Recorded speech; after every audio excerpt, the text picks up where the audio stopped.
Now do remember you have a ton of tools up here, not just under your tools right up here like research and defining, but actual tools right underneath here like your line tools. You got lots of tools here that you could use. Of course, we talked about our shapes earlier. Let me go ahead and click on one of those shapes. I'm going to go ahead and grab this lightning bolt right here. I'm going to click and drag this lightning bolt. Now maybe I want this lightning bolt to hit this house. So what I want to do is I want to start with the lightning bolt right up here. I'm going to have it kind of come off the screen here. Now the next thing I want to do is I want to press Control D, come back over here and highlight my slide, Control D. Now for this lightning bolt here, I'm going to go ahead, since it's the second slide, I'm going to move it over towards the house. Now since the lightning of course moves pretty fast, it's going to show pretty significant movement, a whole lot of movement in the lightning bolt. I don't want to move it just a little bit here and there, I want to move it a whole lot. Now what I'm going to do is I'm going to come over here, press Control D again, so it duplicates that slide. Click on my lightning bolt and I'm going to grow it out a little bit more. Come back over here to my slide, press Control D again, come back to my lightning bolt, grow it out just a little bit more. Come back over to my slide, it's highlighted in blue as you see, and you see how repetitive this gets, and I'm just animating one thing. Then I click on my lightning bolt just one more time, come over to the house. This time when I get to the house, I'm going to add another shape. I'm going to go ahead and click on these shapes. I'm going to go down to callouts. Maybe I want some type of explosion. Maybe this looks like a good shape right here. I'm going to click and drag. I'm going to teach you something here that's very important.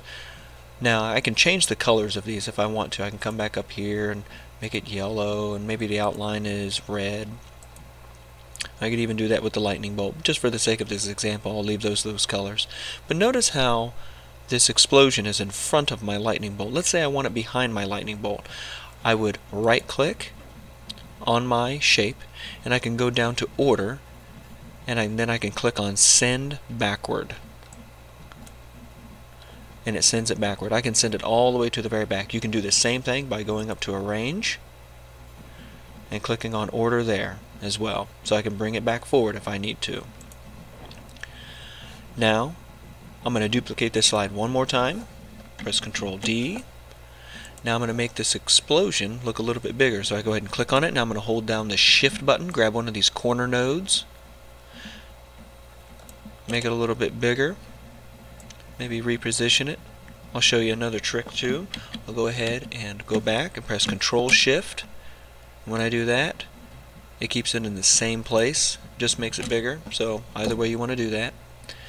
And then I come down to my slides, press Control D again. Maybe make the explosion just a little bit bigger this time. Again, Control Shift. There we go. Now I come down to my slides and I'm thinking about movement the entire time, how things are working, how things are moving together. Press Control D. It duplicates the whole thing. Now I press on my, or click on my lightning bolt, delete that, click on my explosion, and delete that. Now we can test it by using our arrow buttons. I come back to the first slide, then I just arrow down, and I can see how that would work.